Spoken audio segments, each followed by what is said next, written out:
قدرمنو دوستانو ستاسو په اجازه د پښتو ژبې په اړه یو تریخ حقیقت سید احد رښتیا په 2 بیتو کې رانغاړلی دي. دغه بیتونه درسره شریکوم. وایي مینو پام کوئ نازونه چیرې ونه منئ، مینو پام کوئ نازونه چیرې ونه منئ، د ښکلو ناز د افغان جنګ دی بیا خلاصۍ نه لري. دلته بازار د مینې نه دی زما شوخو ګوتو، دلته بازار د مینې نه دی زما شوخو ګوتو، غټه ګناه د رباب ترنګ دی بیا خلاصۍ نه لري. او د چمبمار نجلۍ جنګ دی بیا په سترګو کې نن، د چمبمار نجلۍ جنګ دی بیا په سترګو کې نن، د پښتو جنګ د ډول په ډنګ دی بیا خلاصۍ نه لري. پښتو نړیواله ورځ ده.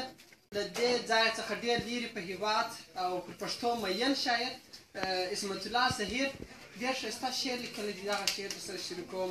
وایي زه ژوندون یم، زه ارزو یم، تلوسه د مات زړو یم، زه شمله یم د پتمنو، ولوله د شازلمو یم، زه توپان یم، زه سیلاب یم، زه سیلۍ د جګو غرو یم، توده وینه د رګو یم، زه پښتو یم، زه پښتو یم، زه مذهب یم، زه ایمان یم، زه کعبه یم، زه قرآن یم، زه عمر یم، رابعه یم، زه خلیل یم، زه رضوان یم، د عیسی د مینې شور یم، د موسی د جوش پیمان یم، د حسین د تندي درد یم، د منصور د دار ارزو یم، زه پښتو یم، زه پښتو یم. زه جمال یم، زه خمار یم، زه حیا یم، زه وفا یم، مینه ټوکې مسخرې یم، زه حلال یم، یو رڼا یم، زما لمن کې سره سپرلي دي، زه خوشبو یم، زه هوا یم، د رحمت د ګل غوټۍ یم، چوکېدلې په دښتو یم، زه پښتو یم، زه پښتو یم. د حیا په پسول پسوللې، د هنر نظر تراشلې، د تیارو لړمون شلومه، د سهار سترګه ختلې، زما د ننګ بچو دا ګوري بیا ربو ځورولې، اسپانیانو ښکېلولې، د تورانو په لاسو یم، زه پښتو یم، زه پښتو یم. د هر چا د زور وزر کړي زما د مرګ سندرې، ډک کړي مې په دوی دي د غرور کندې کپرې، کړي تر پښو چې مې څوک لاندې مظلومیت مې سي کوترې، چې عادي د توپانو یم، زه پښتو یم، زه پښتو یم.